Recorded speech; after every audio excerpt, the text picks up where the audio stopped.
ఈ వీడియో నచ్చిందా? లైక్ చేసి మీ కామెంట్స్ ఇవ్వండి. మా ఛానల్ ను సబ్స్క్రైబ్ చేయండి. బెల్ ఐకాన్ క్లిక్ చేయండి.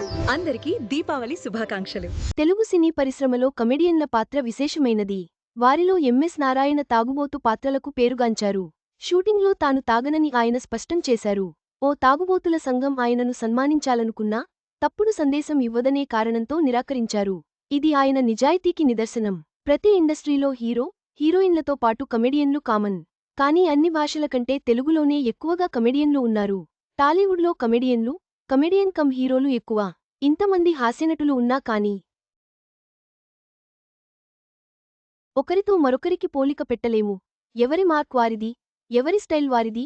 సైలెంట్గా నవ్వించేవారు కొందరు, హడావిడి చేసి నవ్వించేవారు కొందరు. తెలుగు సినీ పరిశ్రమలో హీరోలుగా మారిన కమెడియన్లు కూడా చాలామంది ఉన్నారు. అద్భుతమైన టైమింగ్తో హాస్యం పండించడం మన నటుల ప్రత్యేకత. టాలీవుడ్ కమెడియన్స్లో ప్రతి ఒక్కరికి ప్రత్యేకమైన ఇమేజ్ ఉంది. అందులో తాగుబోతు పాత్ర అంటే వెంటనే గుర్తుకు వచ్చేది ఎంఎస్ నారాయణ. ఆయన ఈ లోకాన్ని వదిలి వెళ్లి సరిగ్గా 10 ఏళ్లు అవుతోంది. తాగుబోతు పాత్రను ఎంఎస్ కంటే ఎవరూ అంత అద్భుతంగా పోషించలేరు. సహజంగా ఆయన కళ్ల క్రింద వచ్చిన క్యారీబ్యాగ్స్ వల్ల ఎంఎస్ తాగపోయినా తాగినట్ట కనిపిస్తుంటారు. అంతేకాదు లిక్కర్ తాకుండానే తాగినట్టుగా అద్భుతమైన పెర్ఫార్మెన్స్ను ఎంఎస్ కంటే బాగా ఎవరు పోషించలేరు. ఈ విషయంపై నారాయణ గతంలో ఇచ్చిన ఓ ఇంటర్వ్యూలో క్లారిటీ ఇచ్చారు. గతంలో ఓపెన్ హార్ట్ విత్ ఆర్కే కార్యక్రమంలో పాల్గొన్నారు ఎంఎస్ నారాయణ. అందులో మీరు నిజంగా తాగి షూటింగ్ చేస్తారా అన్న ప్రశ్న ఎదురయింది. దానికి ఆయన సమాధానం చెబుతూ, నేను షూటింగ్ ఉండగా తాగను, కానీ తాగుబోతు పాత్రలకు నన్ను బ్రాండ్ను చేశారు. మా నాన్నకు పెళ్లి సినిమాతో ఆ బ్రాండ్ పడిపోయింది. మేకప్ను సరస్వతిదేవిగా చూస్తాను. నా ముఖంపై మేకప్ ఉండగా తాగడం లాంటి పనులు అస్సలు చేయను అని ఎంఎస్ క్లారిటీ ఇచ్చారు. ఇక ఇదే ఇంటర్వ్యూలో ఎంఎస్ నారాయణ మాట్లాడుతూ, షూటింగ్లో తాగను, కానీ తాగకపోయినా తాగుబోతు పాత్ర నేను బాగా చేస్తాను అంటారు. తాగుబోతుల గురించి పలు సందర్భాల్లో నేను చెప్పిన డైలాగ్స్ చాలామందికి బాగా ఎక్కేశాయి. దాంతో నాకు సన్మానం చేయాలని రాజమండ్రి దగ్గరలో ఉన్న ఓ తాగుబోతుల సంఘం ఆహ్వానం పంపింది.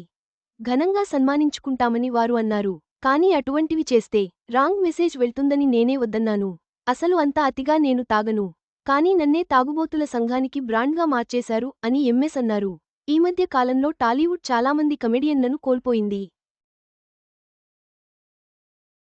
3-4 ఏళ్ల టైం గ్యాప్లోనే మల్లికార్జునరావు, ఏవీఎస్, ధర్మవరపు సుబ్రహ్మణ్యం, ఎంఎస్ నారాయణ, వేణుమాధవ్, కొండవలస, లక్ష్మీపతి, తెలంగాణ శకుంతల, ఆహుతి ప్రసాద్, గుండు హనుమంతురావు, ఫిష్ వెంటక్ ఇలా 10 మందికి పైగా కమెడియన్స్ కన్నుమూశారు. కెరీర్ మంచి ఫామ్లో ఉండగానే వారు మరణించారు. ఆడియన్స్ను కడుపుబ్బా నవ్వించిన తారలు చివరికి అభిమానులను విషాదంలో ముంచి వెళ్లిపోయారు. ఎంఎస్ నారాయణ హాస్యనటుడిగా తనకంటూ ఓ ప్రత్యేక స్థానాన్ని ఏర్పరచుకున్నారు. ఆయన పాత్రలను తెరపై ఎంత అద్భుతంగా పండించినా నిజ జీవితంలో తన సిద్ధాంతాలకు కట్టుబడిన ఆయన గొప్ప వ్యక్తిత్వం నేటికీ ప్రశంసనీయం.